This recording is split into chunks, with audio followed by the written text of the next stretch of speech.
You can subscribe at our website, obviously. On your right there is a selection of front pages of historic big days in the newspaper. The one I'd point out to you, just for the sake of interest, is this one, which is from shortly after noon on September 11th, 2001. You can see that September 11th, 2001 front page carries the news from September 11th, not 100%. That's because we ran, for one of the last times in our history, a bulldog edition, which means big news happened and we can't send out a cell phone alert. Most of our readers don't have the internet at that time. They can't look at our website to see the updates. So what we do is write up an entirely new edition of the newspaper, print it up on our printing plant, have the trucks deliver it out into the streets, and a little further along in the tour, you'll see a photo on the wall. It's not a publicity photo, it's an actual news photo of hundreds of people standing outside Union Station holding up this newspaper, reading it, because this is how they were getting updated on what was happening in the United States on that big historic day. It used to be more common that when big news broke, it used to be more common, let's say, in the 1950s or the 1960s. And if you've ever seen old cartoons or whatever, of newsboys standing up there saying, "Extra, extra, read all about it," right? That's an extra edition published to bring this big news to you. We don't really do that so much anymore. We just update our website. But this is one of the lines we published an extra, and people were reading all about it because that was a major source of news. As we walk around here, I just point out that this to our left, to my left, is called the Atkinson boardroom. It's the largest boardroom and conference room here. We have lots of other workspaces, as you'll see, but this is where when the mayor, the prime minister, the premier of Ontario comes to meet with our editorial board, to be grilled by our editorial board, we bring them into the Atkinson boardroom. Okay, thank God. It is named for Joseph Atkinson, Holy Joe Atkinson. There's a portrait of him over here. He is really the founder of the Toronto Star. The Toronto Star was founded in 1892 as a strategy. The printers of I think it was the Toronto World, were locked out. And in order to bleed their own face, but also in order to fill their own pockets and continue to feed their families while they were locked out, they founded the Toronto Daily Evening Star. Under the leadership of Joseph Atkinson, that strike sheet grew to be one of the largest newspapers in North America. He set up a set of principles according to which it should be run. The slogan was, "The paper for the people." And it was going to be a paper that led for the rights of workers, the civil rights of people, social justice, Canadian independence and Canadian nationalism, among other things. These Atkinson principles were enshrined right into sort of the corporate documents of the paper. And the families who took it over after he died, and then the family that bought it from those families all sort of signed on and agreed that this should be the mission of the paper, continuing to this day. Actually, when Atkinson was looking to retire and pass on the paper, he tried to set up a charity that would have this mission written into its charitable documents. The newspaper was so hated by the conservative provincial government at the time that they passed a law saying that it was illegal for a charity to operate a newspaper. And so they were going to shut down the Star. So instead, Joe Atkinson took it back and he set up a for-profit, privately held corporation in which five families that were part of the foundry, the Honors family, the Atkins family, the Heinhardt family, would operate it, but it was sort of written into their shareholder thing. It was a covenant that this was the mission of the paper, and it was going to be a for-profit paper specifically so that it had the financial muscle and comfort to always fulfill that mission, right? And those families took that role very seriously for quite a lot of years, and when they sold it in 2021, I think 2020. Maybe it's 2019. Anyway, relatively recently, to Jordan Mitto, who owns it now. There was a partner, there's some complications, but anyway, he signed on that was also going to continue to be our mission, and so that's true to right up until today. You're free to look around here if you want. The next stop on the tour is actually the library. And the interesting thing is that before we moved here from our former building at 1 Yonge Street, the library took up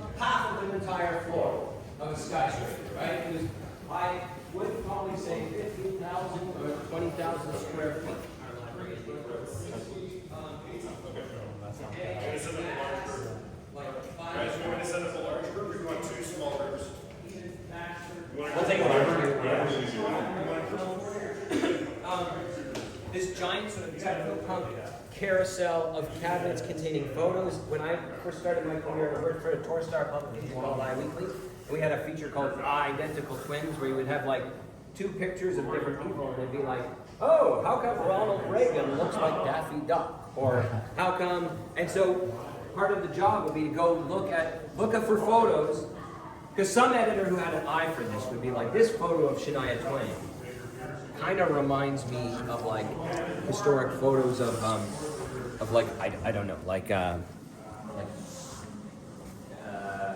Lucille Ball, right? So you go find us a picture of Lucille Ball that looks like this, and you'd be like, okay. But we'd come with like a whole roster of them, because it was really like catch as catch can, like maybe you find something, maybe you don't. So, but we would ask the librarians, and they would be like, these machines would like go around, and then finally you would get this photo file of Lucille Ball photos, right? And you would flip through, and it would just be prints, and then they all had the negatives in the back too, so in case you needed to print a new one. So this was like very physical. Almost the entire archive, almost the entire library, everything that we use for research and for archival purposes has been digitized. Many of the physical artifacts, when we moved out of 1 Yonge Street, were donated to the Toronto Reference Library and to other private museums that preserve newspaper history. We have preserved here, you can see a couple of shelves of books that are mostly for like curatorial interest, right? This is not an active research library for us most days. This is, oh, look at how they used to publish this Canada fact book of all the interesting things that happened in a year. And so when you were like trying to look up like what was the GDP of Canada in 1923 or 1921, you would pull out the 1921 Canada fact book and find it. But again, we find that much stuff much easier in our digital libraries. However, we have 2 full-time librarians who usually sit in here, and they continue to be like active research assistants for us. They have access to vast databases of information and clipping files, some of which are not easily available to the general public on the internet, that they can look up and find us lots of information. And they have real skills in finding that information too. So a lot of journalists, when they're working on a story, will send a note to our library and say, I'm looking for, right now, it's the 10th anniversary of the capybara escaping at my park. I wanted to write a fun little item about famous escaped animals in Toronto history, because I could remember the IKEA monkey very clearly. But I was like, are there other ones? So I sent a note to them, and they're like, well, there was this cow that ran a rampage in 1933 through the streets of downtown Toronto, and there's this llama that was out of its pen for a while. So, you know, flaky things like that, but also the same principles apply to like real news. So you're free to wander around here a little bit if you want. I would say this, as far as I know, this typewriter does not represent any, like that physical typewriter is not there for some because it was Ernest Hemingway's typewriter or anything like that. But what I think it does represent is that for decades and decades and decades, stretching right up through the late 1980s, I would say, if you walked into and maybe even the early 1990s, if you walked into a newsroom, the sound you would hear was of those typewriters clacking. The smell you would be overwhelmed with, was by clouds of cigar smoke choking you, but the sound you would hear was the clacking of those typewriters. There was vast numbers of our staff. On any given shift, you might have 20 rewrite editors on, and the rewrite desk would be quick typists who would sit there. And what would happen is that if you were reporting from a hockey game, you'd be typing there a story that you thought you wanted. But at the end of the game, a goal would be scored. And this might be 10 o'clock p.m., right? Our morning edition goes to press, like our first edition goes to press at 11 p.m. It's physically distributed. Here's a quick story. One time in my day, it was probably the early 1990s, I was in a bar on Bloor Street watching a hockey game. Right? We watched the end of the game, we ordered another pitcher. We were sitting there drinking it. It's just about last call coming. a guy comes in selling the next day's newspaper, right? There used to be a guy on Brewer Street who would come by before the bars closed selling tomorrow morning's newspaper.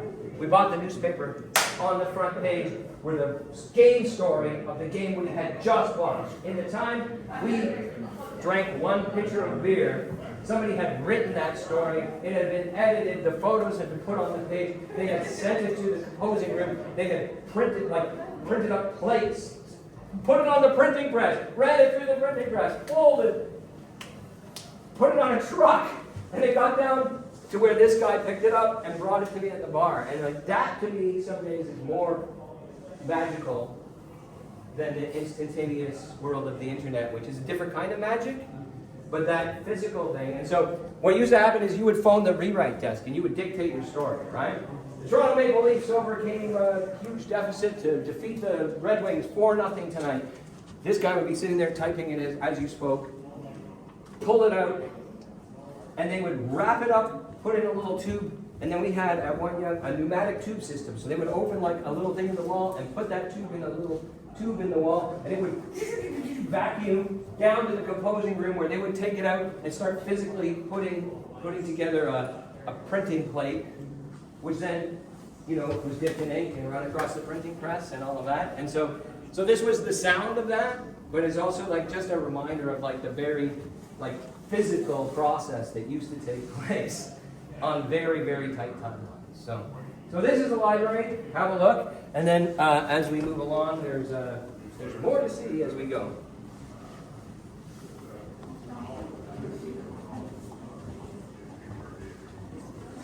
Through this door. Sorry, do you have a spiel here?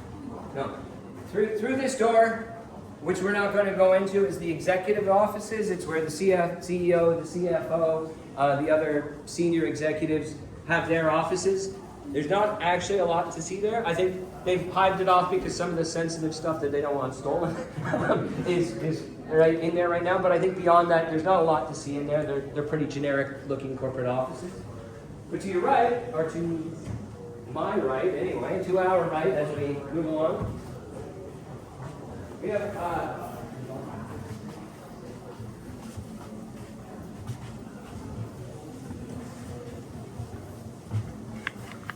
the Toronto Star podcast studio, which we also use as a video studio.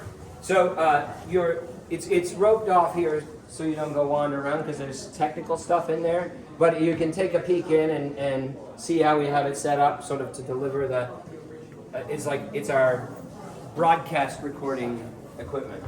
On the wall here, there is a selection of historic photographs. If you just want to file in and let some other people in. Selection of historic photographs. I'd encourage you to pause and read the plaques, take a look at some of them.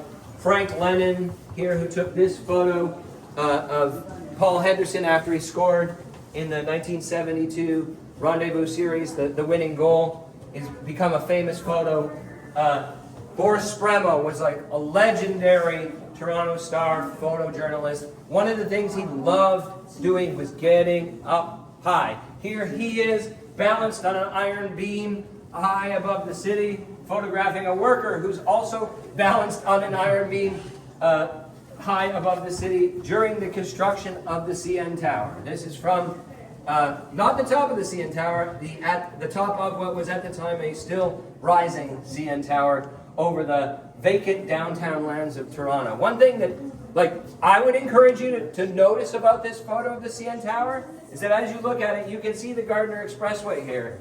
But you can see that other than the railroads, this building we're in is not here. But not only that, there's just vast acres and acres of parking lots. This is the Toronto Star's 1 Yonge Street Toronto Star building, I believe. Should be.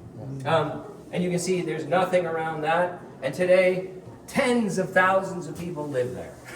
Right? So, one more photo that I will point out to you along here. We have covered in black. You can look under it if you want to. Right? The reason we've covered it, this is a very important photo for the Toronto Star's history, but a very controversial one at the time inside the Star.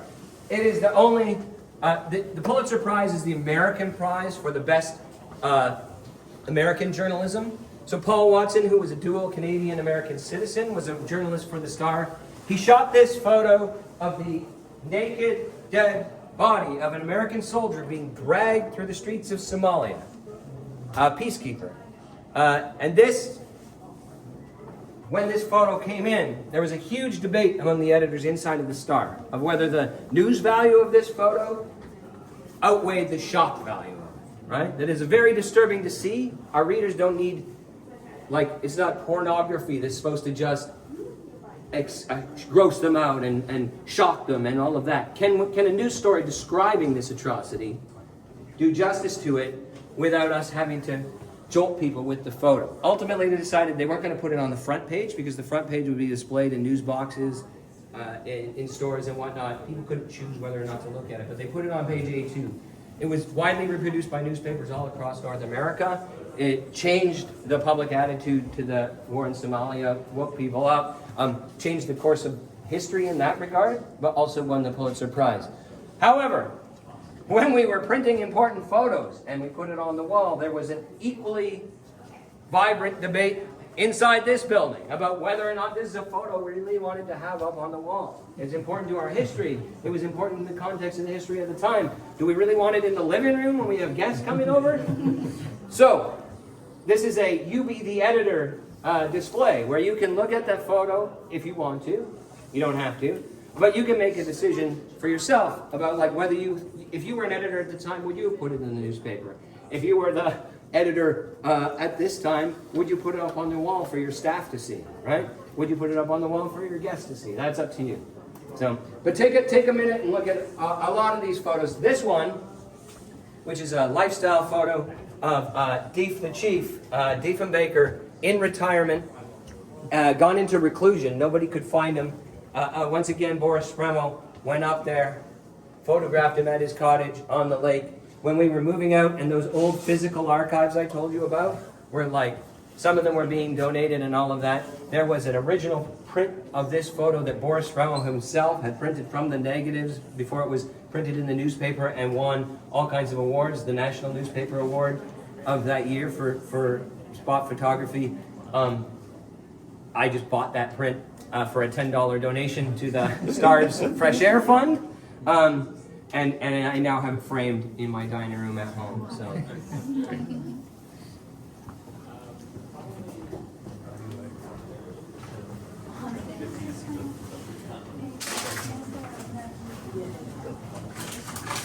as you make your way along, there's one more photo that I'll just talk about because I was a city reporter and city columnist for so long. This photo at the end by Steve Russell, who's here today, and who has a sort of 10-minute presentation that you can join about his job as a photographer. But is of John Tory in his City Hall office as the news had broken that there was this relationship he had that was inappropriate right before he resigned. And you can see him from Nathan Phillips Square. Now, the interesting thing about this is that during Rob Ford's time in office, when I was covering City Hall, the blinds of the mayor's office here were almost always shut. We couldn't tell what was going on in there. It was just the default look. When John Tory was elected, he had them not just open them, but remove those blinds. John Tory was a guy who I can say honestly showed up to work at 5:45 in the morning. A couple times I volunteered to write where I had to shadow him for the whole day. It was like I would meet him at his condo in Hampton Bloor at 5 a.m. and we would ride the subway together and he was in the office at 5:45. He wanted the people of Toronto, but also the staff arriving for their shifts at 8:30 in the morning or 7 o'clock in the morning at City Hall to see the boss up there working already, right? He wanted them leaving to go home to see their families when it was dark out at 5:30 p.m. and see the boss up there still working, right? He thought it was symbolically important that while he's in his office working, the people of Toronto could see him there. And in what was probably the darkest time of his time in office, we could still see him there, and a star photographer captured that. So that's the photo is an interesting news photo, but the story behind how we could get a photo like that. And Olivia Chow still is mostly on display there, and she also, honestly, is somebody who's in the office every day at 6 a.m. and works very long hours. So this is shot from outside. So this is the front door of City Hall that most people would walk in to get in. Right above that is the mayor's office. Depending on the time of day, you can't really, you'd have to swim, right? At night, when it's dark out, if the lights are on in here, it's like you're in a fishbowl, right? So you can really see the mayor in there, but most times of the day when you and I would be going to City Hall because we have business to do there, there's a meeting or we want to pay our parking ticket or whatever, it's just kind of a reflective glass that you can't really see. So, yeah. But this is the front door where you can even see here, this is like instructions for visitors and stuff, right? Like this is where most people would enter in Nathan Phillips Square. All of the other photos that are like spread out on the wall, right in front of me here is Terry Fox during his famous Terry Fox run. Our original Toronto Star photos. On your way out, you'll see great parade photos, a whole bunch of historic concert photos. On this wall, some sports photos. All of these are originally, they were shot by Star journalists to appear in the Star, and now we commemorate them today. On your right, as you come around the corner, is our lunchroom. There's a Star Crafts installation there. You can go and make newspaper crafts. There's also copies of today's Toronto Star. Not these ones, these are for the staff.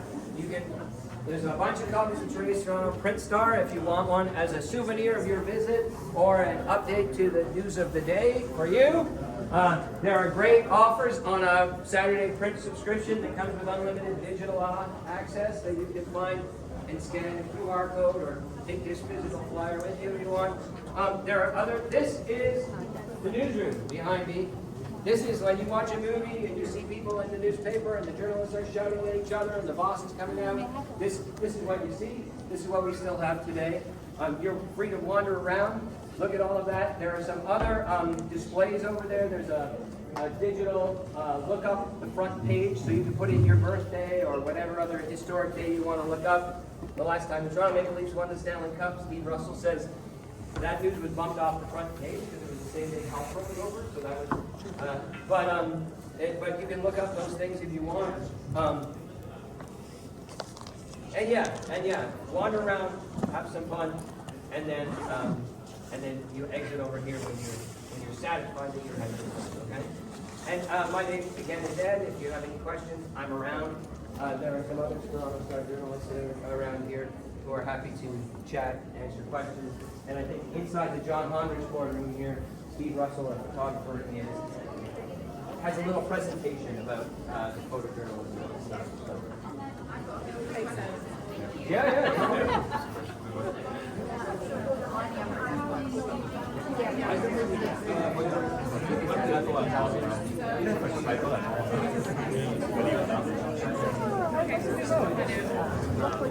Used to cover Yes. We gotta go out and back.